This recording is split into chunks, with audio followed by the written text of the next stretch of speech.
নমস্কার শ্রোতা বন্ধুরা, স্বাগত জানাই আপনাদের থ্রিল কোয়েস্টের রহস্য ঘেরা এক অজানা যাত্রায়, যেখানে প্রতিটি গল্প এক একটি ধাঁধা, আর প্রতিটি ধাঁধার আড়ালে লুকিয়ে থাকে অচেনা কোনো সত্য।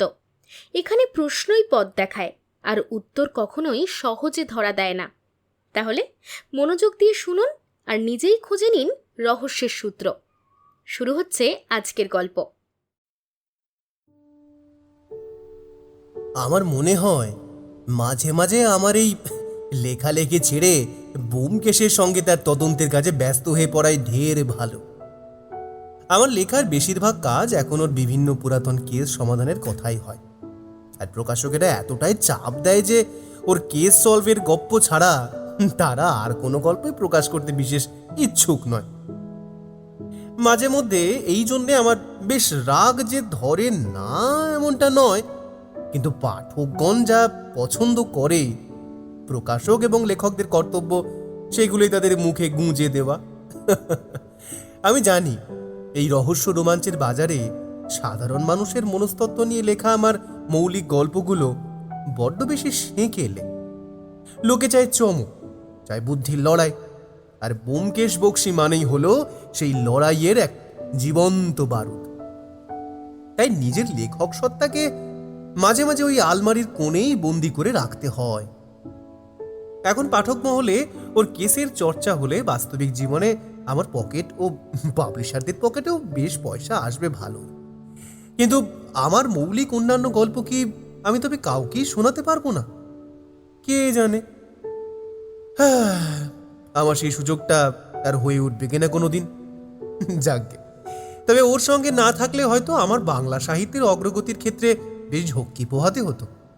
অনেকে হয়তো পছন্দ করেন না, শুধু আমি ইদানিং ওর কেস সলভের গল্পই লিখি। কিন্তু কি আর করব বলুন, দিন শেষে আমাকেও তো পেট ভরিয়েই ঘুমাতে হয়। আর লোকে যদি আদৌ পছন্দ না করতো, তাহলে কেন আমি এত প্রকাশকের পীড়াপিড়িতে পড়ে লেখা কেন বের করতাম বলুন তো? ব্যোমকেশকে এসব আপনারা ভুলেও বলতে যাবেন না, ঠিক আছে? তাহলে সে ভয়ানক রেগে গিয়ে আমার উপর চেপে বসতে পারে। চাকর পুঁটিরাম এখন আমাদের খাবার দাবারের যোগান দিচ্ছে, আর বাকিটা আমরা দুজনে মিলেই চালিয়ে নিচ্ছি। সকালে পুঁটিরাম যখন জল খাবার দিয়ে গেল, ওর মুখটা বড্ড শুকনো লাগলো। হয়তো দাদাবাবুর এই সারাদিন বইয়ের পাতায় মুখ গুঁজে থাকাটা ওর খুব একটা পছন্দ নয়। ও চায় হুলুস্থুল কিছু একটা ঘটুক। আমি ওকে টিটকিরি মেরে বললাম, ইহে বন্ধুবর, এবার একটা বিয়ে শাদী করেই ফেলো। কদিন আর পুঁটিরামের হাতে খাবে বলো? একজন বৌদি এলে বেশ ভালোই হতো। সংসারে একজন নারী থাকলে অন্তত তোমার এই অগোছালো ঘরটা একটু ভদ্রস্থ দেখাতো, আর পুঁটিরামেরও খাটনি একটু কমতো। অন্তত রান্না বান্না তদারকি করার মতো একজন মানুষ তো বাড়িতে আসবে। পুঁটিরামের ওই ঝাল নুন ছাড়া ঝোল খেতে খেতে জিভে চড়া পড়ে গেল। ব্যোমকেশ চায়ের পেয়ারা টেবিলে নামিয়ে রেখে বলল, আমার সঙ্গে মশকরা করা হচ্ছে বুঝি, কিন্তু তুমি কিন্তু এভাবে আমাকে হ্যাটা করতে পারো না। বরং সংসারের জালে জড়িয়ে পড়লে আমার এই সত্য অনুসন্ধানের পথটাই হয়তো সংকীর্ণ হয়ে আসতো। বিয়ে করলেই কি পুঁটিরামের হাতের রান্না অমৃত হয়ে যাবে? বরং সংসারের চাপে তোমার কলমের কালিও শুকিয়ে যাবে। আরে না না, এভাবে ভেবো না। আর কতদিন অবিবাহিতদের পইতে পড়ে ঘুরে বেড়াবে শুনি? এমন বুদ্ধি খাটিয়ে খাটিয়ে এবার বয়স হয়ে যাবে মস্তিষ্কের আর শরীরের।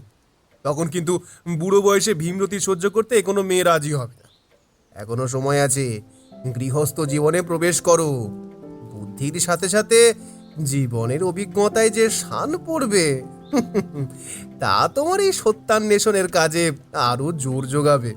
আর তাছাড়া আয়নার সামনে দাঁড়িয়ে নিজের কাঁচা পাকা চুলগুলো একবার লক্ষ্য করো। সত্যান্বেষণ করো ভালো কথা, কিন্তু জীবনটাকেও তো একটু বুঝতে হবে নাকি ভাইয়া? আমাকে যে বলছো, তুমি নিজেই কেন বিয়ে করো না? পরোপকার তো অনেক হলো, এবার নিজের ঘর বাঁধার কথা ভাবলে কেমন হয়? উপদেশ দেওয়া বড্ড সহজ বন্ধু, কিন্তু নিজের বেলায় 18 আনাই ফাঁকি। আরে দূর, আমার দ্বারা ওসব বিয়ে টিয়ে হবে না। আমি সেসব থেকে কয়েক মাইল দূরে অবস্থান করি। হে, লেখকদের স্বাধীনতা বড় দামি বস্তু। গৃহিণীর ফরমাইশ খাটতে খাটতে আমার উপন্যাসের প্লট সব গুলিয়ে যাবে। আমিও তবে সেই দিকেই এগোবো বলে স্থির করেছি। আর নিজের বুদ্ধির তীক্ষ্ণতা যদি বিয়ের পর উবে যায়, তবে তোমার বইয়ের কাটতি যেমন কমবে, তেমনই কিন্তু আমার সত্য অনুসন্ধানের বিষয়েও বিঘ্ন ঘটবে। এখন তুমি বলো, তুমি এই দুটো চাও কিনা? যুক্তি আর আবেগের লড়াইয়ে আবেগ সবসময়ই যুক্তিকে ভোঁতা করে দেয়। আমি চাই না আমার বঙ্গশাস্ত্র কোনোদিন ভোঁতা হয়ে যাক। আমি তীব্র প্রতিবাদের স্বরে বলে উঠলাম, এইভাবে বুদ্ধি কখনো উবে যায় নাকি? আরে কর্পূর আর বুদ্ধির মধ্যে অনেক যোজন তফাৎ আছে বন্ধু। তুমি খামোখা এসব বলে আমাকে কিন্তু কোনোভাবে দিক ভ্রষ্ট করতে পারবে না। বুদ্ধি যদি সঠিক জায়গায় সংবদ্ধ থাকে, তবে কর্পূরের মতো উবে যাবার ভয় থাকে না। বিয়ের দোহাই দিয়ে তুমি শুধু নিজের আলস্য আর অসামাজিকতাকে ডেকে রাখতে চাইছো ভায়া। যাই হোক, এভাবেই আমার আর ব্যোমকেশের মধ্যে কথোপকথন চলতে চলতে হঠাৎ দরজার বাইরে পদশব্দ পেলাম। কেউ যেন বেশ জোরে জোরে হেঁটে আসছেন আমাদের ঘরের সামনে। ও আমাকে ইঙ্গিতে চুপ করতে বলে বলল, মনে হয় কেউ আসছে, অল্প বয়স্ক কোনো ব্যক্তি, খুব জরুরি দরকার নয়, তাই আস্তে আস্তে ধীরে ধীরে আসছেন। দোতলার বাসায় আমরা থাকি, অর্থাৎ আমাদের কাছেই তিনি এসে পৌঁছবেন। দরজা খোলো বন্ধু বর। আর আমি জানলা খুলে আগাম কোনো আভাস পাওয়ার চেষ্টা করি। জুতোর আওয়াজটা বড্ড মিহি, কোনো সচ্ছল ব্যক্তি বলেই মনে হচ্ছে। উনি এই ঠিকানার খোঁজ আগেই নিয়ে রেখেছেন। আমি চুপচাপ বসে শুধু মিহি মিহি কিছু পদশব্দ ছাড়া আর কিছুই শুনতে পেলাম না। যাই, আমার বুদ্ধিমান ডিটেকটিভ বন্ধু যখন বলেছে, তখন তার প্রতিটা বাক্য নিশ্চয়ই সত্যি হবে। আমি দরজা খুলে দেখলাম একটি বছর 22-এর যুবক দরজার বাইরে দাঁড়িয়ে রয়েছে। তার মুখে একটা কোমল স্বভাবের ছাপ বিদ্যমান, আর বেশভূষা দেখে বোধহয় কোনো উচ্চ বংশের ছেলেই হবে। একটি সুন্দর আতরের গন্ধ বেরোচ্ছে তার গা দিয়ে। ওর অনুমানের ক্ষমতা আর অবজারভেশনের শক্তি অকল্পনীয় ও অবিশ্বাস্য। যুবকের হাতে একটা চামড়ার ব্যাগ, সম্ভবত কোনো জরুরি নথি বা দলিল আছে তাতে। ও চোখের কোণে এক ধরনের অস্বস্তি আমি লক্ষ্য করলাম। ছেলেটি আমার দিকে তাকিয়ে হালকা হেসে বলল, ব্যোমকেশবাবু আছেন? আমি জরুরি একটা কাজে ওনার সাহায্য চাইতে এসেছি। আমিও পাল্টা একটা হাসি হেসে বললাম, আগে হ্যাঁ, আসুন আসুন, উনি ভিতরেই আছেন। সকাল থেকে আপনার জন্যই বোধহয় উনি মগজ তৈরি করে রেখেছেন। ছেলেটি ভিতরে ঢুকতেই আমার বন্ধুটি তাকে সাদরে সম্ভাষণ করে বলল, আসুন আসুন, এখানে বসুন। বলে চেয়ার এগিয়ে দিল। ছেলেটির মুখ দেখে মনে হলো সে একটু লজ্জা বোধ করছে। ব্যাপারটাকে সহজ করার জন্য ও বলল, লজ্জা পাবেন না, আপনি বসুন। চেয়ারে বসে এসে আমাদের দিকে তাকিয়ে সহাস্যে বলল, নমস্কার, আমার নাম সৈকত চৌধুরী। আমার বাবা আপনার কথা জানতে পেরে আমাকে এখানে পাঠিয়েছেন। আসলে বাবা খুবই বিপদে পড়েছেন, তাই ওনার নির্দেশেই আমি আজ আপনার এই ডেরায় পা রেখেছি। আমার কথা জানতে পেরে মানে? কি জানতে পেরে একটু খোলসা করে বলুন। আপনার বেশভূষা আর এই অপূর্ব ব্যবহার কিন্তু আপনার আভিজাত্যের পরিচয় দিচ্ছে। বলুন, এমন কি সমস্যা যা মেটাতে আপনি আমার মতো একজন সত্যান্বেষী সাহায্য চাইছেন? আপনি না আমাকে অমন করে বলবেন না। আমাকে আপনি তুমি বলেই ডাকতে পারেন। আমি আপনার ছোট ভাইয়ের মতো, তাই বয়সে ছোট হিসেবে আমাকে তুমি বলাটাই শ্রেয় হবে। তা বেশ বেশ, এখন এবার কাজের কথাটাই আসা যাক। কী ব্যাপারে তোমার বাবা তোমায় এখানে পাঠিয়েছেন সেটা বলো। হ্যাঁ বলছি, আমার বাবা শ্রী সুশীল চৌধুরী আপনার সম্বন্ধে জানতে পেরেছেন তার কোনো এক বন্ধুর মারফত। কোন বন্ধুর মারফত সেই নাম আমি বলতে পারবো না, মাফ করবেন, কিন্তু আপনার গুণের কদর তিনি করতে জানেন। তাই একটা কাজের জন্যে কলকাতায় আমায় আসতে হয়েছিল। উনি একেবারে আমায় আপনার সঙ্গে কথা বলে আপনাকে অতিথি রূপে নিয়ে যেতে ইচ্ছুক। আসলে আমাদের বাড়িতে এমন এক অঘটন ঘটেছে যা মেটাতে বাবার আপনাকে খুব প্রয়োজন। ছেলেটির কথাবার্তা অসংলগ্ন ধরনের, সেটা টের পেলাম। কিভাবে কোনো কথা থেকে কোন কথায় যেতে হয় সেসবের বিশেষ ধারণা তার নেই। ব্যোমকেশ তাই আবার তাকে জিজ্ঞেস করল, তোমার বাবা নিশ্চয়ই কোনো বিশেষ কারণেই আমায় তলব করেছেন। আমি সেটাই জানতে চাইছি, কেন তিনি আমাকে তার অতিথি রূপে পেতে চান? সাধারণ কোনো আলাপের জন্য নিশ্চয়ই আপনি এতটা পথ পাড়ি দিয়ে আসেননি। আসলে গত কয়েকদিন ধরে আমাদের পরিবারে এক ঘোর বিপদ চলছে। আমার বাবা একজন সজ্জন ব্যক্তি, তার কোনো দিকে কোনো বদনাম নেই এবং ব্যবসায়িক ক্ষেত্রে তার অসীম দক্ষতার ফলে অনেকে বাবার দিকে কড়া নজরে দৃষ্টিপাত করে বটে, তবে কেউই বাবার সমকক্ষ হতে না পেরে সে আশা আগেই ছেড়ে দিয়েছে। কিন্তু বাবার সেই দীর্ঘদিনের অর্জিত সম্মান আজ এক রহস্যময় চুরির ঘটনায় প্রশ্নের মুখে দাঁড়িয়েছে। ব্যোমকেশ এবার বলে উঠল, চৌধুরী অ্যান্ড সন্স, যারা নীল পাথরের গয়নার জন্য বিখ্যাত। ও হ্যাঁ, মনে পড়েছে এবার। সৈকত চৌধুরী নামটা চেনা চেনা লাগছিল। তোমার বাবার তো হিরে জহরতের ব্যবসা আছে। আগে হ্যাঁ, আপনি ঠিকই ধরেছেন, আমার বাবার ওই ব্যবসাই আছে। আর সেটা আমার বাবার বললে ভুল হবে, কারণ আমার পূর্বপুরুষ থেকেই ওই ব্যবসা চালিয়ে আসছেন তিনি। আমাদের বংশের প্রতিটি রক্তে হিরে আর পাথরের কারুকার্য জড়িয়ে আছে। আচ্ছা, সে বিষয়ে আমি বিশেষ অবগত ছিলাম না। শুনেছি আপনাদের জহরত চেনার ক্ষমতা অসামান্য। হ্যাঁ, যেটা বলছিলাম, আমাদের বর্তমানে একটু ব্যবসায়িক খরা চলছে। আসলে আমাদের বাড়ি থেকে একটি মহামূল্যবান বস্তু চুরি হয়ে গিয়েছে। সেটা হলো একটি নীল হিরে। সারা দেশের মধ্যে ওইরকম দুর্লভ বস্তু খুব কমই আছে। ওটাই ছিল আমাদের ব্যবসার উত্থানের মূল প্রাণ। নীল হিরে? আমার সেই জিনিসটা দেখার সৌভাগ্য এখনো হয়ে ওঠেনি। কিন্তু নীল হীরের অবিশ্বাস্য উজ্জ্বলের কথা আমি অনেক পড়েছি। ওটা কি প্রাকৃতিকভাবেই নীল নাকি অন্য কোনো রহস্য আছে? আগে আমাদের অনেক হিরে জহরতের কারবার থাকলেও ওই নীল রঙের হিরেখানা ব্যবসার সমস্ত কিছুর চেয়ে অনেক ঊর্ধ্বে ছিল। আমি নিজে আজ অবধি সেটাকে খুব একটা দেখেছি বলে মনে পড়ে না, কিন্তু বিশ্বাস করুন, ওর ওই অবিশ্বাস্য ঔজ্জ্বল্য দেখলে যে কোনো সাধারণ মানুষের মাথা ঘুরে যাবে। ওই হিরেখানা যেহেতু আমাদের পরিবারের পবিত্র হিরে, তাই ওটাকে নামকরণ করা হয়েছিল নীলমণি বলে। ওই নীলমণি ছাড়া আমাদের ব্যবসায়িক গদি অন্ধকার হয়ে যাবে। নীলমণি? আচ্ছা, বুঝলাম। তো এই নীলমণির বিষয়ে একটু বিস্তারিত বলো। ওটার বৈশিষ্ট্য সম্পর্কে কিছু কি বলতে পারবেন? দেখুন, বিস্তারিত আমি নিজেও ঠিক তেমন করে জানি না, কিন্তু আমাদের পরিবারের, আমাদের ব্যবসার জন্য ওই নীলমণির গুরুত্ব অপরিসীম। এই হিরেখানা খুইয়ে ফেললে আমাদের পারিবারিক দুরবস্থা নামতে খুব একটা দেরি হবে না। তাই এই হিরে যে কোনো প্রকারে আপনাকে খুঁজে বের করতেই হবে। বাবা রাতের পর রাত দুশ্চিন্তায় ঘুমোতে পারছেন না। বাড়িতে এক নিস্তব্ধ আতঙ্ক বিরাজ করছে। ব্যোমকেশ হালকা হেসে বলল, দেখো ভাইয়া, তোমায় ভাই বলেই বলছি, তুমি কিছু মনে করো না। আমি বুঝতে পারছি তোমাদের অবস্থার কথা, কিন্তু এখন ওই নীল হিরে আদৌ ওই বাড়ির মধ্যে আছে নাকি কারো মাধ্যমে বাইরে চলে গেছে সে সম্পর্কে আমি কিছুই জানি না। সেক্ষেত্রে আমি কিভাবে? আর তাছাড়া হিরেটার মাপ সম্বন্ধে কিছু বলো। হিরেটা কি পকেটে নিয়ে বেরিয়ে যাওয়া সম্ভব? আপনাদের বাড়িতে কি রক্ষীদের কড়া পাহারা নেই?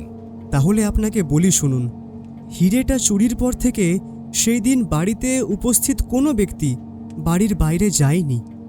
আর আমার বাবা নিজে প্রত্যেক দিন হীরের দেখাশোনা করেন সকালবেলায়, আর সারাদিন যদিও তার হীরে দেখা হয় না। সারাদিনে আর দেখা হয় না বলতে? সেটা কি কোনো গুপ্ত কোঠরে লুকিয়ে রাখা আছে, নাকি বিশেষ কোনো তালাচাবির আড়ালে ওটা রাখা হয়? হ্যাঁ, খানিকটা সেরকমই বলতে পারেন। আমাদের বাড়ির নীলমাধবের মূর্তির মাথার গহ্বরে সেটিকে একেবারে গুছিয়ে লুকিয়ে রাখা আছে। নীলমাধবের মূর্তিটি খুব একটা বড় নয়, তবে তার মধ্যে অমন একটি দামি, টাকা দিয়ে যার মূল্য পরিমাপ করা যায় না এমন হীরে লুকিয়ে রাখা আছে, ভাবলে আপনার হয়তো হাসি পাবে। বাড়ির মন্দির কক্ষে উপস্থিত নীলমাধবের মাথার মধ্যে এমনভাবে রাখা হয়েছে নীলমণি, যাতে কেউ কোনোভাবে সেটার অবস্থান বুঝতে না পারে। মূর্তিটি এমনভাবে তৈরি যে ওর মাথার সেই গোপন কুঠুরিটা স্রেফ দেখে বোঝার উপায়ই নেই। আর নীলমাধব উচ্চতায় খুব একটা বেশি না হলেও ওজনে কিন্তু অনেক, তাই কারো পক্ষে আস্ত নীলমাধবকে তুলে নিয়ে যাওয়া কখনোই সম্ভব নয়। আমরা নিজেরাও জানতাম না ঠিক কোথায় রয়েছে সেই মহামূল্যবান হিরে। গত পরশু সকালে বাবা যখন প্রত্যেক দিনের মতন ওই মূর্তি পর্যবেক্ষণ করছিলেন, ঠিক তখনই তিনি বুঝতে পারলেন এই হিরে চুরি হয়ে গিয়েছে। তখনই তিনি চিৎকার চেঁচামেচি করে আমাদের সবাইকে ডাক দিলেন। কিন্তু বাবা ছাড়া আর কেউ জানতো না যে ওই হিরে নীলমাধবের ঠিক কোথায় রাখা রয়েছে। আর সারা দিন ওই দরজা বেশিরভাগ সময় বন্ধই থাকে। শুধুমাত্র ঠাকুরমা যখন মাঝে মাঝে যান তখন ওটা খুলে দেওয়া হয়। সেক্ষেত্রেও বাবার থেকে চাবি নিয়ে তারপরেই দরজা খোলা হয় এবং বাবা নিজে উপস্থিত থেকে দরজা খুলে দেন আর বন্ধও নিজেই করেন। এখন আমরা এহেন কঠিন পরিস্থিতিতে উপনীত হয়েছি ব্যোমকেশবাবু যে আমাদের পরিবারের সবচেয়ে শুভ জিনিসটি হারিয়ে হয়তো সর্বশান্ত হতে পারি। তাই আপনার একান্ত সাহায্য প্রার্থী আমার পরিবারের সকলেই। বলে ছেলেটি থামল। এক নাগাড়ে কথা বলে হয়তো ওর জিভের আগায় থুতু উঠে এসেছে, তাই মুখ টিপে আমাকে জলের ইশারা করলো। আমি এগিয়ে দিলাম এক গ্লাস জল ওর দিকে। আচ্ছা, কেউ যদি নাই জানতো যে ওই হিরে আদতে কোথায় রাখা আছে, তাহলে তুমি জানলে কি করে ওটা মাথায় রাখা আছে? সুশীলবাবু কি এতটাই উত্তেজিত হয়ে পড়েছিলেন যে সবাইকে ডেকে ওই অতি গোপন কথারই ফাঁস করে দিলেন? বাবা অমন পরিস্থিতিতে হতবুদ্ধি হয়ে চিৎকার করে আমাদের সকলকে ডাকলেন। আমরা সবাই একত্রিত হলে বাবাই নিজের মুখে তখন আমাদের সবটা খুলে বললেন। তিনি কোথায় কিভাবে রেখেছিলেন সবটা। আচ্ছা, বুঝলাম। তো তোমাদের বাড়ি কোথায় সৈকত? কলকাতা থেকে কতটা দূরে আপনাদের এই পৈতৃক নিবাস? আমাদের বাড়ি রায়দিঘি অঞ্চলে। আমাদের এখানে এত ব্যবসায়িক যে কাজকর্ম হয় তার সবটাই লোকমারফত পরিচালনা করা হয় রায়দিঘি থেকে। মাঝে মধ্যে আমাদের কাউকে না কাউকে কলকাতায় এসে এ সমস্ত শাখার খোঁজ খবর হিসেবপত্র নিয়ে যেতে হয়।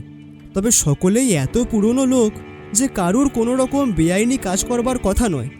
তবু বলতে পারেন মাঝে মধ্যে আমরা এখানে এসে ওই কর্তব্যের খাতিরে ওইটুকু করে থাকি। রায়দিঘির শান্ত পরিবেশে যে এমন এক চুরির ঘটনা ঘটবে তা আমাদের কল্পনারও বাইরে ছিল। তোমার বাবাও আসেন নাকি মাঝে মধ্যে খোঁজখবর নিতে? সুশীলবাবু কি কলকাতায় নিয়মিত যাতায়াত করেন? না না, বাবাকে ঠাকুরদার মৃত্যুর পর থেকে একদিনের জন্যও ওই বাড়ি থেকে নড়ানো যায়নি।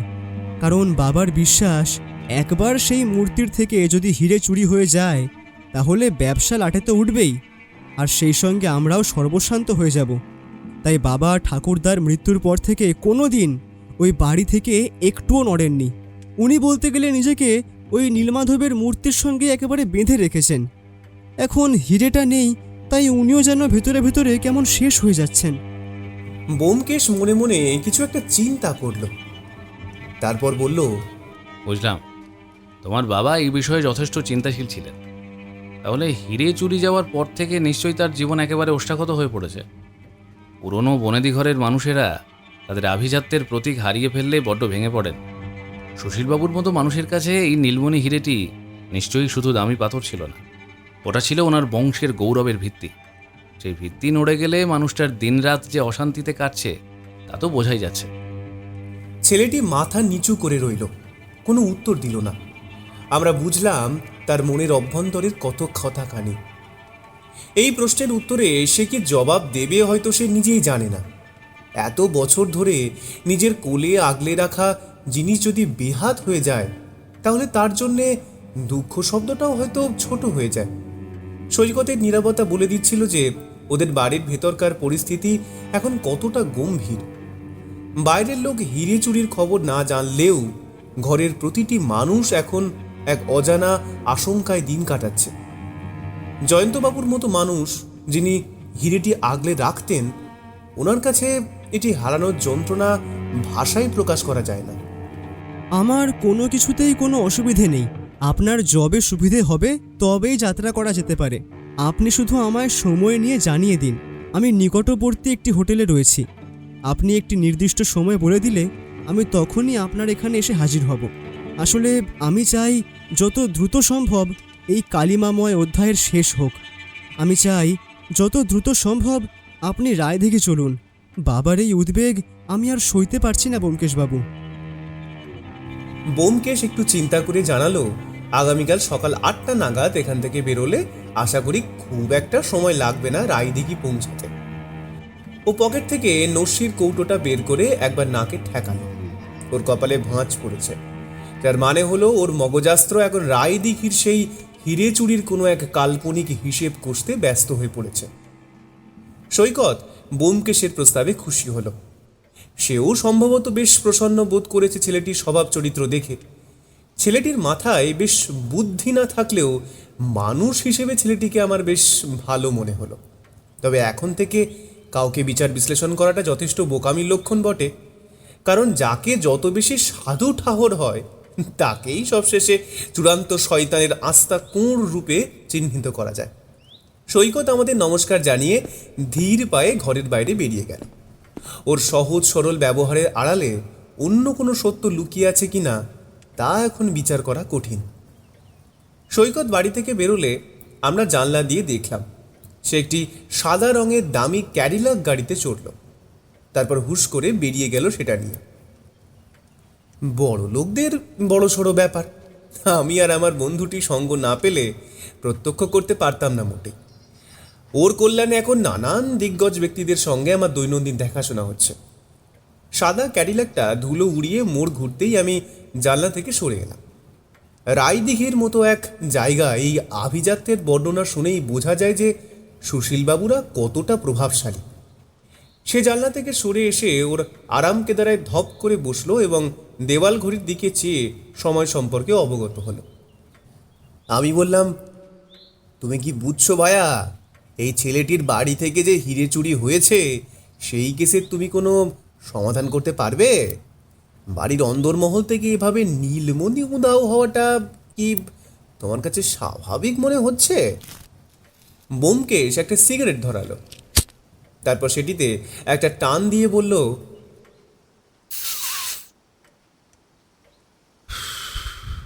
এখানে বসে বসে রায়দিঘির সমস্ত কথা বলে দিতে পারলে আমি তো কোনো তন্ত্রমন্ত্র দীক্ষিত তান্ত্রিক হতাম বন্ধুবর, কিন্তু ভাগ্যক্রমে সেই ক্ষমতা আমার নেই। তাই সেই ক্ষমতা বলে আমার এই উপায়টিও জানা নেই যে কিভাবে এত দূর থেকে ওই দিকের সমস্ত তথ্য জানা যায়। অনুমানের চেয়ে বড় কথা হলো সরেজমিনে তদন্ত করা। ওখানে না পৌঁছলে বোঝা যাবে না চোর ঠিক কিভাবে মন্দিরের কক্ষের নিরাপত্তা ভাঙল। আমি হালকা ঢোক গিলে বললাম, এই না, আমি সেরকম কিছু বলিনি, তবে ব্যাপারখানা যে খুব একটা ঘরোয়া এমনটাও নয়। মানে তোমায় বড্ড বেশি ধকল পোহাতে হবে বই কি। সৈকতের কাছে শুনলাম সুশীলবাবু কাউকেই ঘরের কাছে যেতে দেন না। এই মতাবস্থায় আমাদের সেখানে প্রবেশ করা এবং তদন্ত করা বেশ ঝক্কির কাজ হবে বলেই মনে হচ্ছে। সৈকত বলল, চুরির দিন যারা যারা বাড়িতে উপস্থিত ছিল এখনও অবধি তারা সকলেই বাড়িতে উপস্থিত রয়েছে। তাহলে বাড়ি থেকে আশা করি বাইরে সেই হিরে যাবে না। আর যদিও বা সেই হিরে বাড়ির বাইরে চলে গিয়ে থাকে, চোর তো নিশ্চয়ই বাড়িতেই রয়েছে। আমার মনে হয় তাকে খুঁজে বের করা আমার পক্ষে খুব একটা কষ্টসাধ্য হবে না। চোর যদি বাড়ির ভেতরকার কেউ হয় তবে ও বেশি দিন নিজেকে আড়াল করতে পারবে না। মানুষের ব্যবহারের মধ্যেই অপরাধের চিহ্ন পাওয়া যায়। আচ্ছা, ওই হীরের হদিশ তো অন্য কেউ জানতেও পারেন নাকি? মানে বাড়ির পুরনো কর্মচারী বা অন্য কোনো আত্মীয়ের কাছেও কি এই তথ্য থাকতে পারে না? হ্যাঁ, জানতেই পারেন, এবং তিনিই চুরি করতে পারেন কিংবা অন্য কাউকে দিয়ে চুরি করাতেও পারেন। এখন সৈকতের বর্ণনা অনুযায়ী নীলবাধবের নীলমণির ভৌগোলিক অবস্থান নির্ণয় করা নির্ঘাত বোকামি। ছেলেটা সাদাসিধে এবং বড্ড বেশি ইমোশনাল প্রকৃতির। ওর কথাবার্তায় এখনও যথেষ্ট ভাবনাচিন্তার প্রসারের কমতি আছে। তাই ওর কথায় একেবারে বিশেষ প্রাধান্য দেওয়াটা আমার মনে হয় না উচিত হবে। আগে সেখানে নিজেরা ভালো করে পর্যবেক্ষণ করে দেখি, তারপর না হয় এই নিয়ে আলোচনা করা যাবে। আবেগী মানুষের বর্ণনায় অনেক সময় বাস্তবটা চাপা পড়ে যায়। সৈকত নিজের বাবাকে যেভাবে দেখছে, উনি হয়তো ওনাকে একদম অন্যভাবে দেখছে। আমাদের সেই অন্য চোখ দিয়ে দেখার চেষ্টা করতে হবে। অনেক সময় ঘটনার বর্ণনা বক্তার মনের আর মুখের ভাবের ওপর ভিত্তি করে বদলে যায়। আমি চাই নিজের চোখে পারিপার্শ্বিক পরিস্থিতিটা বিচার করতে। কি বলো? যথা আজ্ঞা।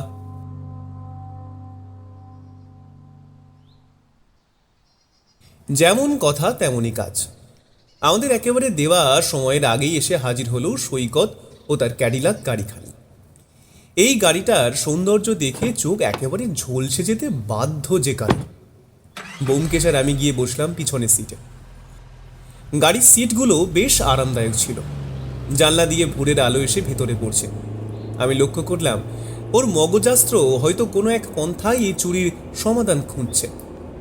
সৈকত আমাদের বলে দিয়েছিল যাতে ড্রাইভারের সামনে আমরা হিরে চুরির ব্যাপারে কিচ্ছু না বলি, কারণ এদের কাউকে অন্দরমহলের হিরে চুরির ব্যাপারে কিচ্ছু জানানো যাবে না। একবার তারা জেনে গেলে বড্ড বিপদ হতে পারে।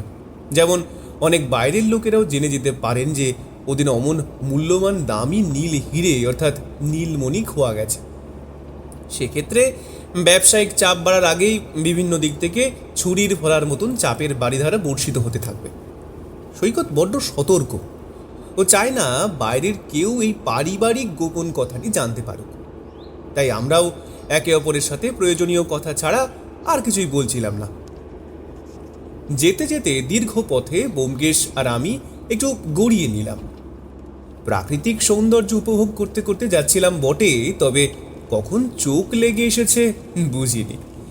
মাঝে মধ্যে ঘাড়ে একটা করে হ্যাঁচকা খেয়ে জেগে উঠি, আবার ফের একটু ঘুমিয়ে পড়ি। জানলা দিয়ে ফুরফুর মৃদুমন্দ হালকা বাতাসের সহযোগে বেশ ভালোই আরাম হচ্ছিল। তার মধ্যে সৈকত ছেলেটির এই দামি গাড়িতে বসে যাত্রা করার মধ্যে একটা ভিন্ন ধরনের মজা রয়েছে বটে। গাড়ির মসৃণ গতিতে একসময় শরীরটা এলিয়ে পড়ল। বাইরের গাছপালাগুলো যেন চোখের পলকে পিছিয়ে যাচ্ছিল। সেই গতির সাথে তাল মিলিয়ে আমরা চোখের পাতাও ভারী হয়ে শুয়ে পড়ছিলাম। ও আমাকে ডাক দিল, আরে তোমার চশমাটা ঠিক করে নাও, ডান প্রান্ত থেকে খুলে পড়ে গেছে হে। আমি ব্যোমকেশের কথা শুনে হঠাৎ করে ঘুমের ভেতর থেকে হুঁশ ফিরে পেলাম। বুঝতে পারলাম আমার চশমা একেবারে খুলে এসেছে সত্যি সত্যি। চশমাটা নাকের ডগা থেকে প্রায় ফসকেই যাচ্ছিল। ঘুমের ঘোরে ওটা খেয়ালই করিনি। সেটাকে ঠিক করে নিয়ে হেসে উঠে বললাম,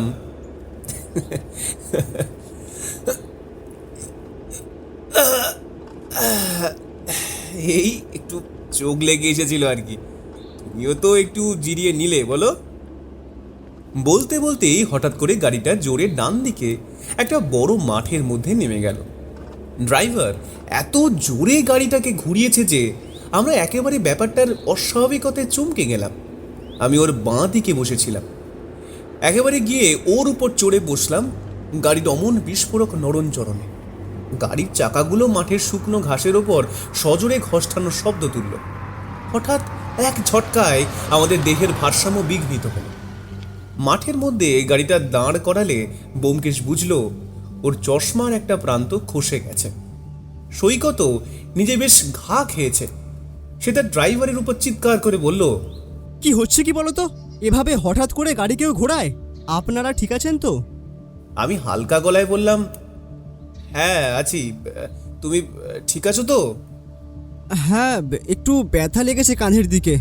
বড্ড বেকায়দায় পড়ে গিয়েছিলেন আপনারা, তার জন্য আমি লজ্জিত। এই রতন, তুমি এটা কিভাবে গাড়ি ঘোরালে বলো দেখি? রাস্তা একদম ফাঁকা ছিল, তবে কেন এভাবে গাড়িটাকে ব্রেক কষে মাঠের দিকে ঘোরালে? আমরা দেখলাম রতন ঘাড় একেবারে নিচু করে বসে রয়েছে। তার মুখে একটা টু শব্দ নেই। রতন স্টিয়ারিংটা বড্ড শক্ত করে চেপে ধরেছিল। ওর পিঠের শার্টটা ঘামে ভিজে শরীরের সাথে লেপ্টে গেছে। বিষয়টা যেমন আমার চোখ এড়ালো না, তেমনি ব্যোমকেশের চোখও এড়ালো না। তারপর জিজ্ঞেস করলো, কি হয়েছিল কি রতন? অমন জোরদার গাড়ি ঘোরানোর কোনো বিশেষ দরকার ছিল কি? সে বিড়বিড় করে বলল, আসলে সাহেব, বুঝতে পারিনি, একটা গাড়ি চলে এসেছিল সামনে, তাই ওটাকে কাটাতে গিয়ে হঠাৎ নিয়ন্ত্রণ হারিয়ে ফেলেছিলাম সাহেব। চোখের পলকে কি যে হলো ঠিক বুঝতে পারিনি। আরে ওটাকে কাটাতে গিয়ে যে আমাদের কেউ মরে যেতে হতে পারতো। এভাবে কেউ কখনো গাড়ি ঘোরায়? তোমার এই অসাবধানতা আজ আমাদের জীবনটা কেড়ে নিতে পারতো রতন। আমরা তো মরেই যেতে পারতাম। সৈকত জোরদার একটি ধমক দিল ড্রাইভারকে। মাফ করবেন, আমি বুঝতে কি পারিনি। মাফ? কি মাফ করব তোমাকে বলো? আমাদের সঙ্গে কিন্তু স্বয়ং ব্যোমকেশ বক্সী রয়েছেন এবং ওনার বন্ধু। এনারা আমাদের আত্মীয়। এনাদের যদি আজ কিছু হয়ে যেত তাহলে তার দায়িত্ব কে নিত? তোমার ভুলের জন্য আমাদের প্রাণ সংশয় হতে পারত। ব্যোমকেশ তাকে থামিয়ে বলল, আচ্ছা আচ্ছা, তুমি শান্ত হও সৈকত। এতটা বকবার কিছু হয়নি। আমার চশমাটা একটু ঘষে গেছে, এখন সেটা ঠিক করিয়ে নিলেই হবে। নাও রতন, এখন গাড়ি স্টার্ট দাও জলদি। তর্কাতর্কি করে সময় নষ্ট না করে চলো এখনই রায়দিঘি পৌঁছানো যাক। রতন যন্ত্রের মতন ব্যোমকেশের আজ্ঞা পালন করল। গাড়িটা অমন জোরে ঘুরিয়ে নেওয়ার ফলে আমার হৃদকম্পন কয়েক গুণ বৃদ্ধি পেয়েছিল। সেটাকে প্রশমিত করে বললাম, বাবা, সৈকত ছেলেটির উঁচু গলায় কথা বলার স্বভাবও আছে দেখছি বাবা। হ্যাঁ, বাইরে থেকে শান্ত মনে হলেও শাসনের সময় গলাটা যে বড্ড রুক্ষ তা কিন্তু বোঝা গেল ব্যোমকেশ। ব্যোমকেশও আমার মতোই মৃদু স্বরে বলল, বড় লোকদের জন্মগত এই স্বভাব থাকে ভায়া। এটা সুপ্ত অবস্থায় কেউ কেউ রাখে হয়তো, কিন্তু একবার চাকর শ্রেণীর লোকেরা পান থেকে চুন খসালেই তাদেরও সেই রূপের খোলস খসে পড়ে। আভিজাত্যের আড়ালে এই মেজাজটা বংশ পরম্পরায় চলে আসে। আমি মৃদু হাসলাম। ব্যোমকেশ কথাখানা বলেছে একেবারে জম্পেশ।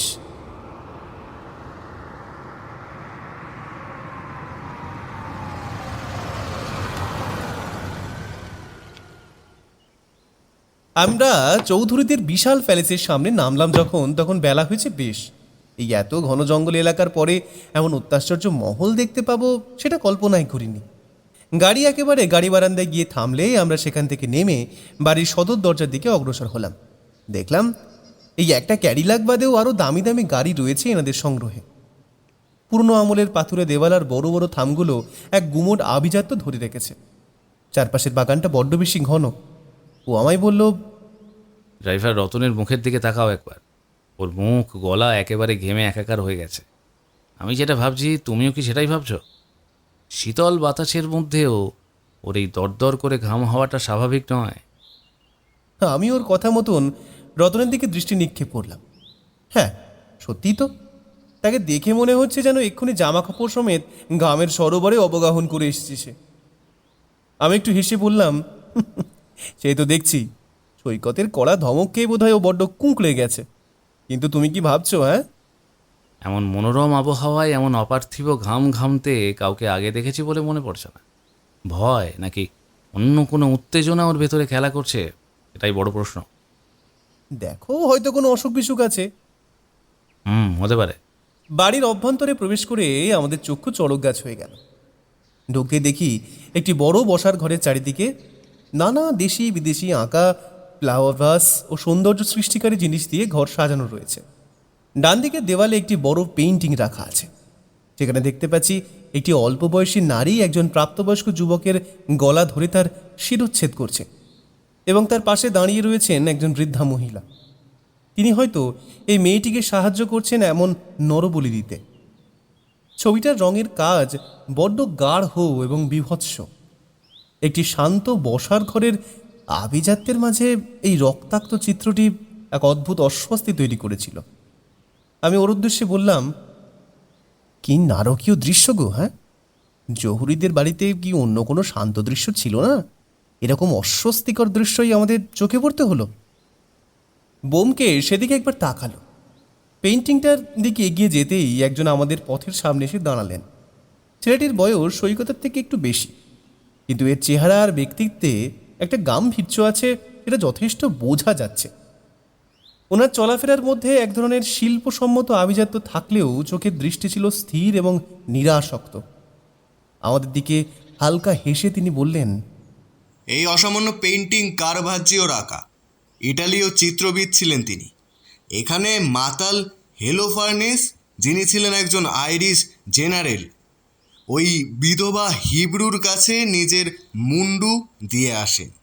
শিল্প সবসময় সৌন্দর্য প্রকাশ করে না, অনেক সময় কঠোর সত্যকেও তুলে ধরে। আমি বললাম, বাপরে, এত বীভৎস এক কাণ্ড মশাই! ছবিটি অত্যন্ত জীবন্ত সন্দেহ নেই, কিন্তু এর বিষয়বস্তু বড্ড ভয়ঙ্কর। সে এক কাণ্ড বটে। মাতাল জেনারেলকে তার নিজের তাঁবুতে ঢুকে খুন করে ওই বিধবা জুডিথ। এই চিত্রটি আমার খুব প্রিয়। নমস্কার, আমি গিরিশ চৌধুরী, সৈকতের দাদা। আমাদের পরিবারের শিল্প সংগ্রহগুলো একটু ভিন্ন ধাঁচের। আমরা বাস্তবের নিষ্ঠুরতাকে অস্বীকার করি না। ব্যোমকেশ তার দিকে একবার চেয়ে একটু মৃদু হাসল, তারপর বলল, আপনি নিজে একজন শিল্পী, তাই না? দীর্ঘক্ষণ এক মনে আঁকছেন হয়তো। আপনার তুলি কান থেকে নামালেও কানের ওখানে এখনও রঙের দাগ লেগে আছে, ওটা মুছে নেবেন দয়া করে। শিল্পী যখন নিজের সৃষ্টির মধ্যে ডুবে যান তখন পারিপার্শ্বিক তুচ্ছতা ওনার নজরে পড়ে না। গিরিশ তার কানে হাত দিয়ে একটি হলুদ রং আবিষ্কার করে মৃদু হাসল, তারপর বলল, হ্যাঁ, ঠিকই বলেছেন।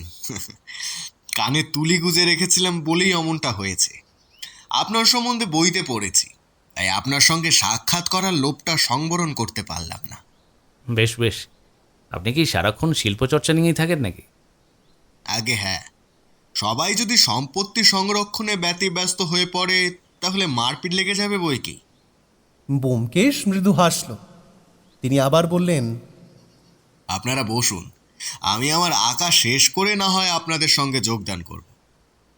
সে চলে গেলেই আমি বললাম, ছেলেটি বেশ গম্ভীর প্রকৃতির বলে মনে হলো, কিন্তু ব্যক্তিত্ব আছে বটে। চৌধুরী বাড়ির এই বড় ছেলেটির চলন বলনের মধ্যে এক ধরনের নির্লিপ্ত আভিজাত্য আছে, যা সচরাচর দেখা যায় না। হ্যাঁ, ঠিকই বলেছ।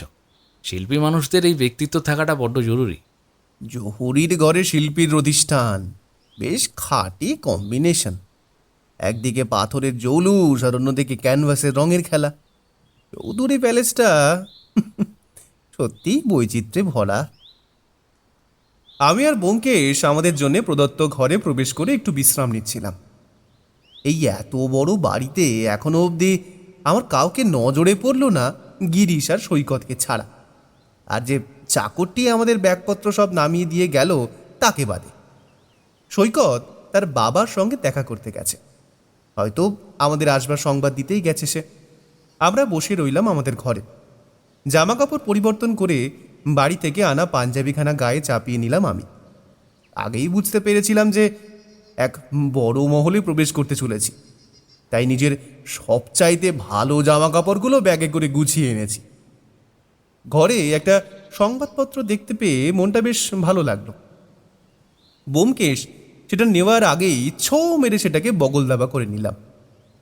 ও আমার এই ছেলে মানুষকে দেখে সামান্য হাসল। ও জানে খবরের কাগজের প্রতি আমার চিরকালীন এক দুর্বলতা আছে। ঘরটা বড্ড পরিপাটি। দেওয়ালের কারুকার্য আর আসবাবপত্রের প্রাচীনত্ব জানান দিচ্ছিল যে এই বংশের ইতিহাস বড্ড গভীরে প্রথিত। ব্যোমকেশ আমার দিকে তাকাতেই আমি বললাম, এই একদম না, আমি আগে পড়িনি। সকাল থেকে অনেক ধকল গেছে, এখন একটু দেশ বিদেশের খবর না বললে আমার হজম হবে না। সে কিছু বলল না, কেবলমাত্র একটু ঠোঁট টিপে হাসল। পেপারে বেশিক্ষণ বুঁদ হয়ে বসে থাকা হলো না। একটি নিরুদ্দেশ সম্পর্কিত খবর পড়ে সেদিকেই মনটা বসে গেল। ওকে এখন এটা দেখালেই সে আবার এক প্রস্ত ভাবনা চিন্তা শুরু করবে। তাই যদি নিজের চোখে পড়ে তাহলেই দেখবে মনে করে আর বিষয়টা উত্থাপন করলাম না। কিছুক্ষণ পেপার নিয়ে বসে থাকার পরেই দরজায় শুনতে পেলাম এক ভদ্র মহিলার কণ্ঠস্বর। কণ্ঠস্বরটি অত্যন্ত মিহি এবং মার্জিত। দরজার পর্দার ওপাশে একজন মহিলার আভাস পেলাম। আচ্ছা, আপনাদের খাবার দাবার কি এখানেই দিয়ে যাব? আপনারা নিশ্চয়ই এতটা পথ যাত্রা করে এসে বড্ড ক্লান্ত হয়ে পড়েছেন। ব্যোমকেশ মৃদু হেসে বলল, আপনাকে ব্যতিব্যস্ত হতে হবে না, সকলের সঙ্গেই না হয় বসে বসে একসাথে খাবো। বাড়ির অন্দরমহলের নিয়ম ভেঙে আমরা আলাদা করে খেতে চাই না, আর আমাদের সেটা খুব ভালোও লাগবে। আসলে আমাদের এখানে সকলেরই আরও আগে খাওয়া হয়ে যায়। আমি বলে দিচ্ছি শ্রীধরকে, ওরা আপনাদেরকে খাবার দিয়ে যাবে। বাবা তো এই সময় লাইব্রেরিতে থাকেন, ওনার খাওয়ার নিয়মটা একটু আলাদা। আচ্ছা বেশ। বিকেলের দিকে বাবা আপনার সঙ্গে হয়তো কথাবার্তা বলবেন কিছু বিষয় নিয়ে। তার আগে আপনারা একটু বিশ্রাম নিয়ে নিন। আমি শ্রীধরকে খাবারের জন্য বলে দিচ্ছি। আপনাদের যদি বিশেষ কিছু প্রয়োজন থাকে তবে কিন্তু নিঃসংকোচে জানাবেন। বলে ভদ্রমহিলা বেরিয়ে গেলেন। বেশ সুশ্রী গৌরবর্ণা এই মহিলাকে দেখে বেশ সম্ভ্রান্ত বলেই মনে হলো আর কি। আমি বললাম, আমাদের একলাই খেতে হবে ঘরে বসে। ভাবলাম সকলের সাথে বসে খাবো, তা না। আরে চিন্তা করো না, বিকেলবেলায় সম্ভবত সকলের সঙ্গেই সাক্ষাৎ হবে। এই যে ভদ্রমহিলা এলেন আমাদের খাওয়ার সাথে, ইনি খুব সম্ভবত গিরিশ চৌধুরীর স্ত্রী। তুমি কি করে বুঝলে? সৈকত তো ওনার নাম বা পরিচয় কিছুই আমাদের কাছে উল্লেখ করেননি। আসলে ওনার শাড়ির ঝুলন্ত আঁচলে রঙের দাগ পেলাম। গিরিশবাবু শিল্পী, আর ওনার স্ত্রীর আঁচলে ওই বিশেষ নীল রঙের দাগ থাকাটা কাকতালীয় হতে পারে না। বোঝা যাচ্ছে শিল্পীর সৃষ্টির সাথে ওনারও নিবিড় যোগ আছে। তাছাড়া ওনার গয়নার ধরন আর শাড়ির পাড় বলে দিচ্ছিল উনি এ বাড়ির বড় বৌমা। যাই হোক, এ সমস্ত জিনিস চোখে পড়ে যাচ্ছে ভেবে আমাকে খারাপ ভাবতে পারেন তোমার পাঠকেরা। একান্ত মাটিতে না লুটিয়ে পড়লে আমার নজরে সেটি আসতো না।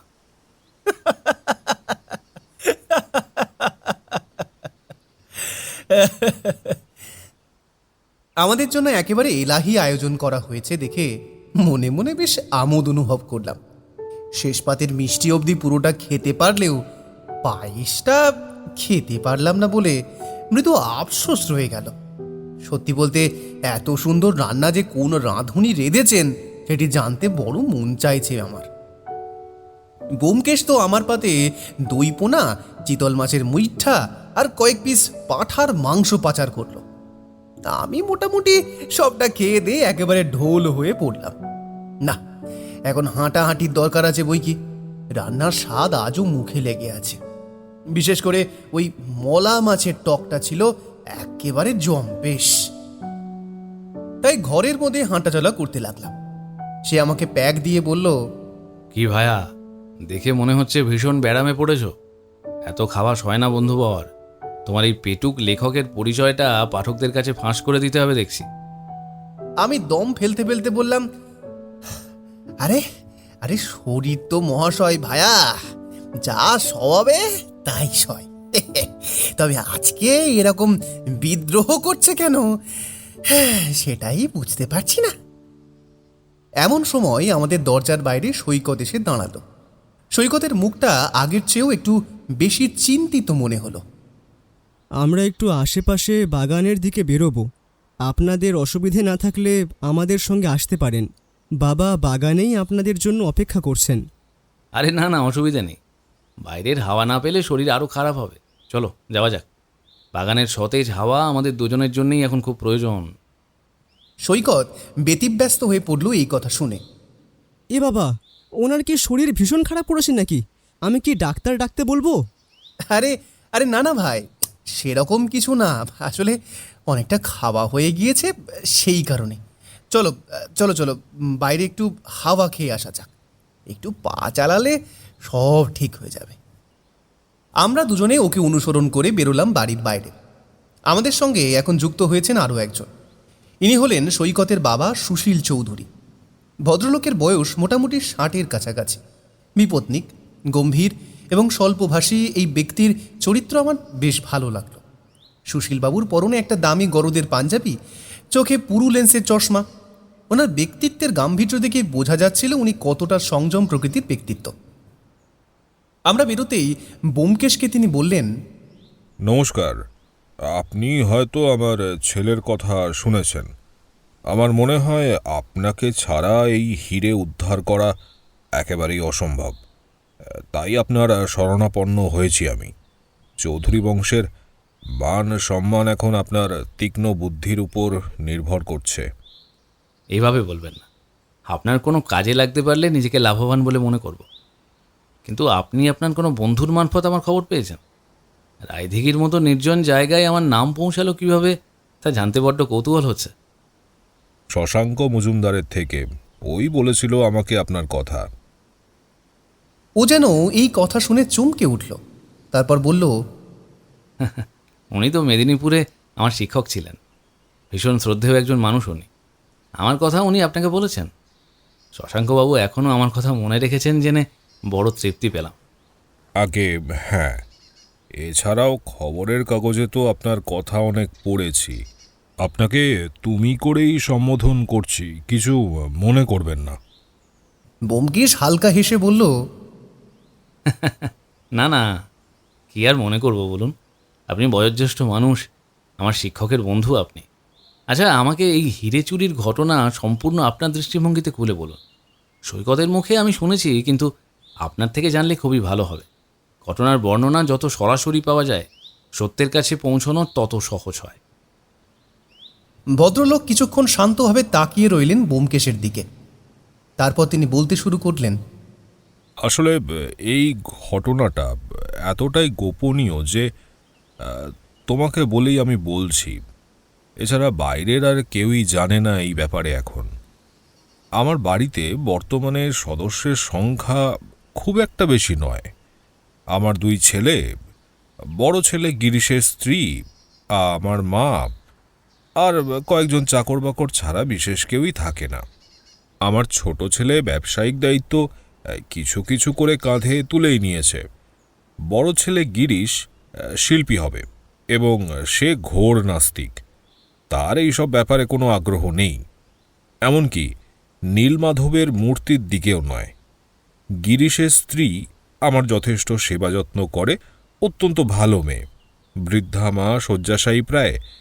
এদের নিয়েই আমার এই ছোট্ট সংসার। আমরাই হলাম যাকে বলে পার্মানেন্ট মেম্বার। তাই সন্দেহ করার মতন আমার কাছে কেউই নয়। যেদিন চুরি হয় সেদিন সকালেই আমি হিরেখানা দেখেছিলাম যথাস্থানে। প্রত্যেক দিন সকালে আমি ওইটার দেখভাল করি।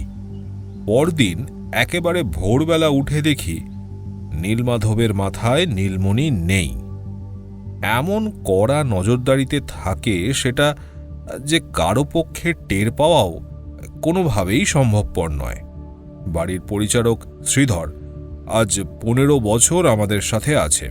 পৈতৃক আমলের পুরনো বিশ্বাসী লোকগুলো ছাড়া এ বাড়ির অন্দরে ঢোকার অনুমতি আমি কাউকে দিই না। আর ঠাকুর ঘরের মধ্যে প্রবেশের কথা তো ভুলেই যাও। অথচ এই নিশ্ছিদ্র নিরাপত্তার ভেতরেই এমন এক কাণ্ড ঘটে গেল যা আমার বুদ্ধির অগম্য। আমি নিজেও তো কোনো চোর বা সিঁধেল কাটার চিহ্ন খুঁজে পাইনি। এখন তুমিই বলো, এর কোনো মীমাংসা কি তুমি করতে পারবে? আমি কেবলমাত্র চেষ্টা করতে পারি। অন্তত চোরকে ধরতে পারলেও একটা বড় লাভ হবে। আচ্ছা, আপনার পূর্বে নিশ্চয়ই আপনার বাবা এর দেখভাল করতেন, তারপর কি আপনি জেনেছেন এটার ব্যাপারে? আগে হ্যাঁ, সেই রকমই। আপনার বাবা তার আগে কাউকে জানাননি যে কোথায় আছে ওই নীলমণি? না, আমার বাবা আমার মাকে পর্যন্ত কখনো জানাননি। কেন জানাননি? আসলে ব্যাপারটার গোপনীয়তা বজায় রাখার জন্য। আর মেয়েদের এই বিষয়ে তিনি জানানো পছন্দ করতেন না। আমাদের বাড়ির মেয়েদের গুরুত্ব পুজোর ঘর থেকে শুরু করে রান্নাঘর অবধি সীমিত থাকে। তবে এত বছর পুজো করেও মায়ের পক্ষে জানা সম্ভব হয়নি ওটা কোথায় ছিল। আচ্ছা, আপনার পিতার মৃত্যুর পর তিনি আপনার উপর থেকে ব্যবসায়িক দায়িত্বভার লাঘব করে এই গুরু দায়িত্বখানা দিয়ে যান, আর তারপর থেকে আপনি সেটা পালন করে চলেছেন। হ্যাঁ, ঠিকই ধরেছ। এই ব্যাপারটা আমাকে এতটা শোকাহত করেছে যে কিভাবে সেটা ভাষায় প্রকাশ করব তার ব্যাখ্যা আমার কাছে নেই। আমি শুধু এটাই জানি যে বা যারা এই আশ্চর্য হিরে চুরি করেছে তারা আমাদের ব্যবসায়িক ক্ষতি চায়। ব্যাস, আমি এতটাই তোমাকে বলতে পারি। এখন সবটাই তোমার হাতে। তুমি এর একটা ব্যবস্থা করো। কিন্তু যেই চুরি করুক সে তো আর বাড়ির বাইরের কেউ নয়, আর আপনার রক্ষীদের মধ্যেও কেউ বাইরে যায়নি নিশ্চয়? না না, কেউ যায়নি বাইরে, আর চাবিও আমার কাছেই থাকে। তাহলে মনে করুন সেদিন কি একবারের জন্যেও আপনার কাছ থেকে চাবি আলাদা হয়েছিল? একবার একটু ভেবে দেখুন। না না, মনে পড়ছে না। মনে যদি থাকতো তবে ঠিক তোমায় জানাতাম, কিন্তু আমার মনে হয় না আমার থেকে চাবি নেওয়ার সাহস কেউ এই বাড়িতে করবে। আপনি কখন ঘুমান এবং তখনও কি চাবি আপনার কোমরেই গোঁজা থাকে? হ্যাঁ, গোঁজা থাকে, কিন্তু কিন্তু কি? কিন্তু সেই সময় যদি কেউ আমার বিভোর ঘুমের সময় চাবি সরিয়ে থাকে। আপনার চাকর বাকরের মধ্যে কারোর এই কাজ করার সম্ভাবনা আছে? আছে কিনা বলতে পারবো না, কিন্তু যদি কেউ করে থাকে তাহলে আমি কি করি বলো তো? আপনার ঘরের সামনে কেউ পাহারা দেন না, তাই না? না, সেরকম ভাবে কেউই দেয় না। তবে বাইরে কারোর পক্ষে নিশ্চয়ই এই বাড়িতে ঢুকে আমার ঘরের একেবারে অভ্যন্তরে প্রবেশ করা সম্ভব নয়। না না, আমি সেরকমটা বলছি না। ধরুন আপনার রক্ষীরা জানেন যে অমুক ব্যক্তির আপনার ঘরের প্রবেশাধিকারের অধিকার আছে, তাহলে সেক্ষেত্রে নিশ্চয়ই সন্দেহ করবে না কেউ? না, মোটেও না।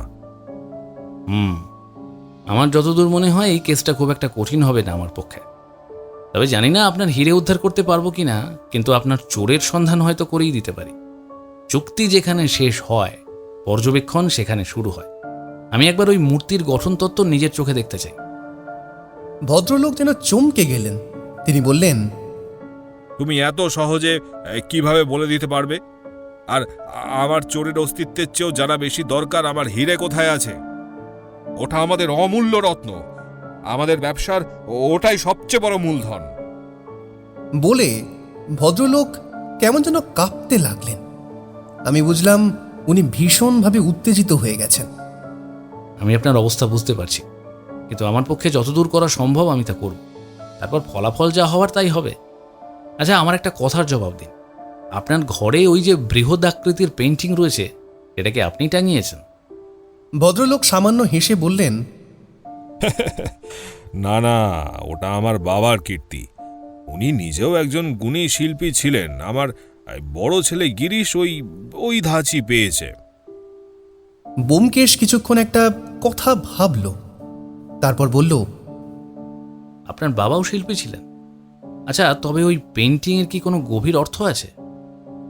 ভদ্রলোক মাথা নিচু করে গম্ভীর গলায় বললেন, আসলে সত্যি বলতে ওই পেন্টিংয়ের পিছনে একটা গুরুত্বপূর্ণ বিষয় আছে।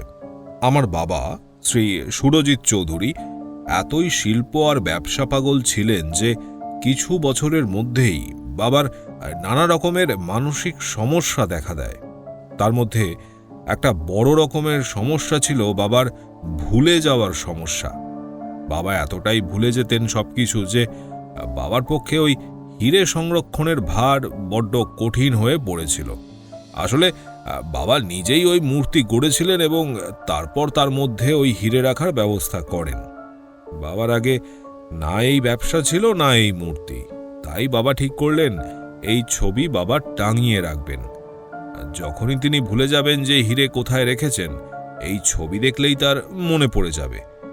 এবং অদ্ভুত কথা যে আমরা ছোটবেলায় ব্যাপারটা না বুঝতে পারলেও দেখতাম বাবা যখনই ভুলে যেতেন মূর্তির কথা, তখনই বাবা একবার বসার ঘরের ওই ছবি দেখলেই মুখে একটা চওড়া হাসি হাসতেন। আসলে ওর মধ্যে যে বাবার মনে পড়ে যেত হীরের অবস্থানের কথা, সেটা আমরা বুঝতে পারিনি। পরে যখন বাবা নিজে আমায় জানিয়েছিলেন, তখন আমি বুঝেছিলাম ওই ছবির গুরুত্ব কি। ব্যাস, এইটাই হলো ওই পেন্টিংয়ের পিছনে থাকা একটি বড় কারণ। ব্যোমকেশ অবাক হয়ে তাকিয়ে রইল কিছুক্ষণ ওনার দিকে, তারপর বিস্ময় মাখা গলায় বলল, হিরে আদতে নীলমাধবের কোথায় রাখা ছিল? ভদ্রলোক হেসে বললেন, নীলমাধবের মাথার একটি অংশ বিভক্ত করে তার মধ্যে রাখা ছিল হিরে। আসলে ওই ছবিতে যেহেতু মাথা বিভক্ত করে দেওয়ার একটি দৃশ্য আছে, তাই। বুঝেছি বুঝেছি। আমাকে একবার দেখাতে পারবেন মূর্তিখানা?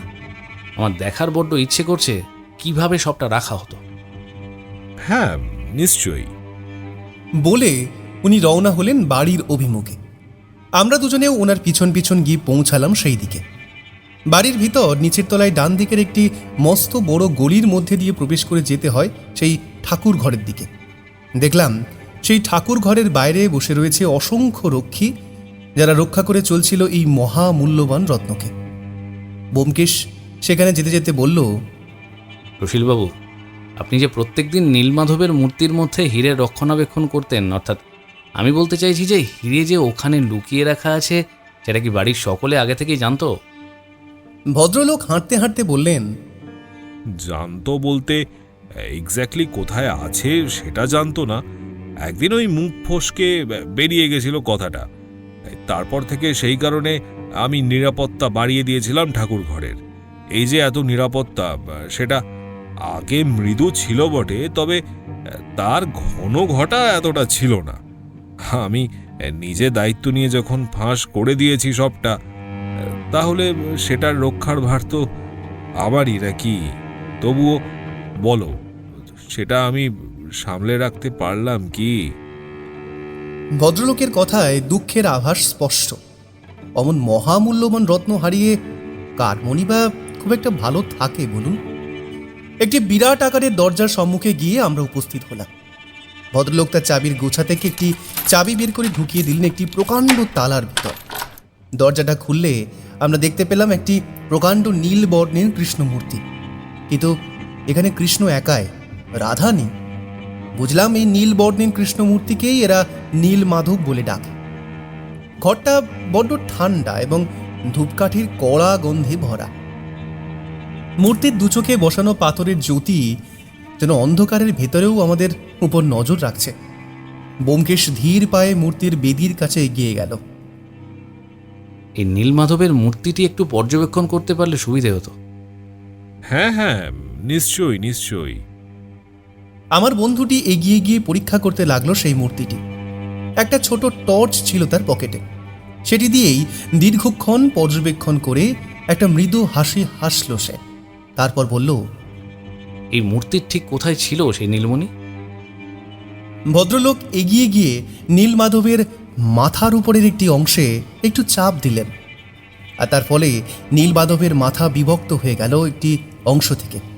না, ঠিক গলা থেকে নয়, তবে তার মাথা আর ঘাড়ের সংযোগস্থলে একটি গভীর ফাঁক সৃষ্টি হলো। ভদ্রলোক বললেন, এই স্থানেই ছিল আমার প্রাণাধিক প্রিয় নীলমণি। ভদ্রলোকের গলায় কেমন ভেজা ভেজা কান্নার চাপার ভাব। আপনার মা যখন শেষবার পুজো দিতে এসেছিলেন, তারপর আপনি একবার নীলমণির দিকে নজর দিয়েছিলেন, সেটা আদৌ সঠিক জায়গায় আছে কিনা? ভদ্রলোক একটু কিছুক্ষণ ভাবলেন, তারপর বললেন, আগে না, সে নজর আমার দেওয়া হয়নি। কেন বলো তো? তার মানে সেই সময় আপনি শুধুমাত্র বাইরে থেকে দরজা খুলে আপনার মায়ের জন্য অপেক্ষা করছিলেন, এবং তারপর মা চলে গেলে দরজা বন্ধ করে দিয়েছিলেন, তাই তো? হ্যাঁ, ঠিক ঠিক। বুঝলাম। আচ্ছা, আপনারা মহিলাদের সংসারে বড্ড অপ্রয়োজনীয় বলে মনে করেন, তাই না? আজ দেখুন, একজন মহিলা যিনি আপনার মা, তিনিই আপনাকে টেক্কা দিয়ে চলে গেলেন। ভদ্রলোক অবাক হয়ে রইলেন কিছুক্ষণ ধরে। তারপর বললেন, আমার মা? এটা তুমি কি বলছো? আগে হ্যাঁ, ঠিকই বলছি। আমি প্রথমে ভুল ভেবেছিলাম বোধহয় কেউ আপনার ঘুমের সুযোগ নিয়ে আপনার ঘরে প্রবেশ করে এই কাণ্ডটি ঘটিয়েছে। কিন্তু এখন ঢের বুঝতে পারছি, এটা আপনার ঘরে আপনার ঘুমের সুযোগ নিয়ে কেউ ঘটায়নি। কিন্তু মা চুরি কেনই বা করতে যাবে, যখন তিনি জানেন এর উপরে জড়িয়ে আছে আমাদের পরিবারের সব কিছু? আর তিনি বৃদ্ধা মানুষ, এখন শয্যাশায়ী অবস্থায় পড়ে আছেন। তিনি হঠাৎ... সেই কারণ অনুসন্ধান করা আমার দায়িত্ব না। আমি চুরি কে করেছেন শুধু সেইটুকু বলতে পারি। চুরির দ্রব্য যতদূর সম্ভব আপনার বাড়িতেও নেই, কারণ বয়স্ক মহিলা যখন চুরি করেছেন, তিনি নিজের জন্য চুরি করেননি, কারো কথায় বা প্ররোচনায় এটি করা হয়েছে। এবং তিনি সংসারী মহিলা, তাই নিজের সংসারের ক্ষতি তিনি কখনোই চাইবেন না। সুশীলবাবু চিন্তিত হয়ে বললেন, তুমি কিভাবে বুঝলে এখান থেকেই মা চুরি করেছেন? ব্যোমকেশ মৃদু হাসল। আপনার মা একা নন, এর পেছনে আছেন আর একজন। সেটার আমি স্পষ্ট প্রমাণ পাচ্ছি। মূর্তির একেবারে নিচের দিকে একটি রঙের ছাপ রয়েছে।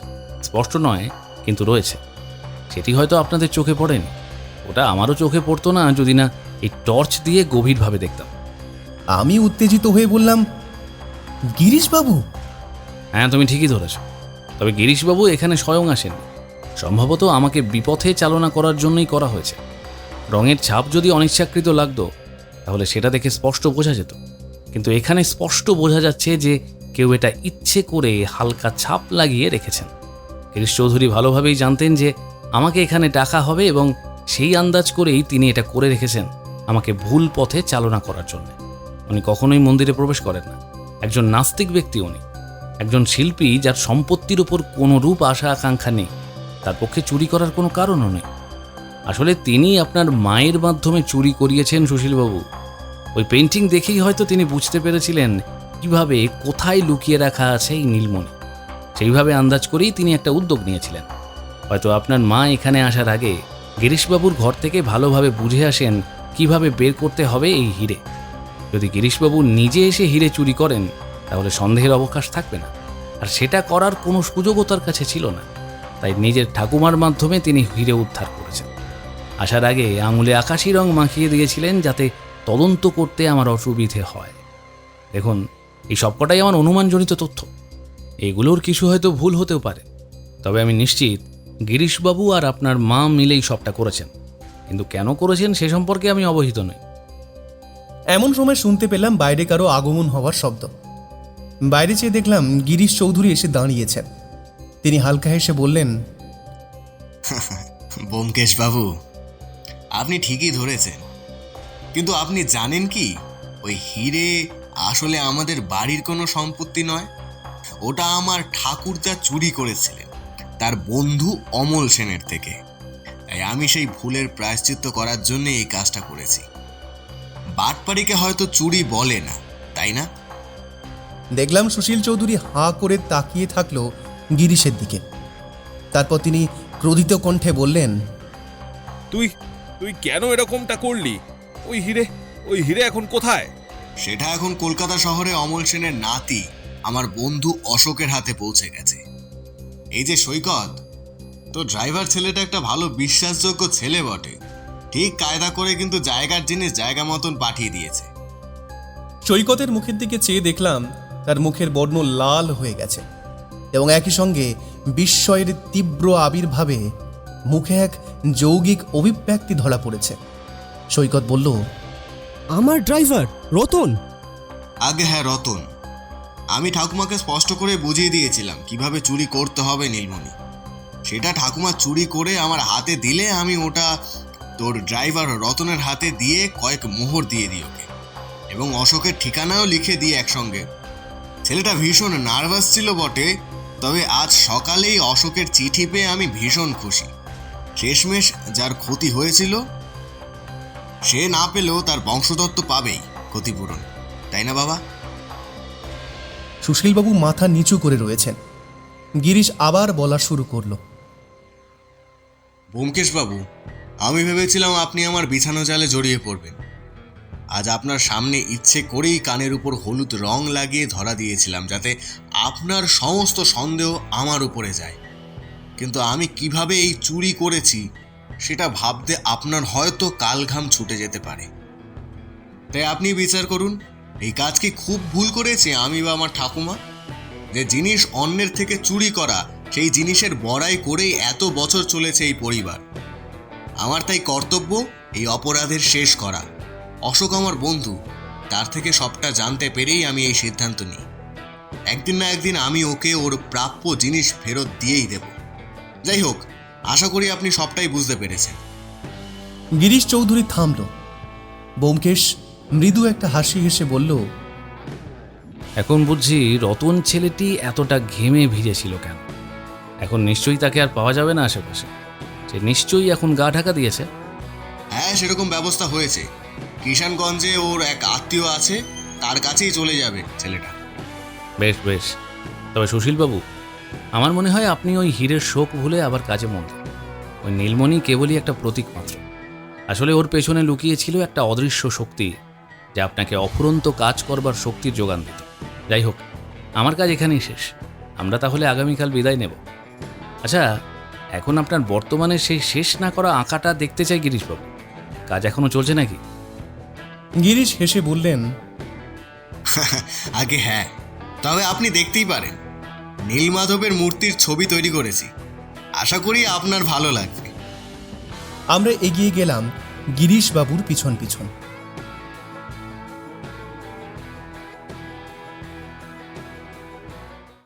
আপনি শুনছিলেন থ্রিল কোয়েস্ট। আজকের গল্পটি আপনার কেমন লাগলো তা অবশ্যই কমেন্ট করবেন। এরকম আরও রহস্যে ভরা গল্প শুনতে চ্যানেলটি সাবস্ক্রাইব করে আমাদের সঙ্গে থাকুন। আবার দেখা হবে নতুন কোনো অজানা সত্যের খোঁজে। ততক্ষণ পর্যন্ত শুভরাত্রি।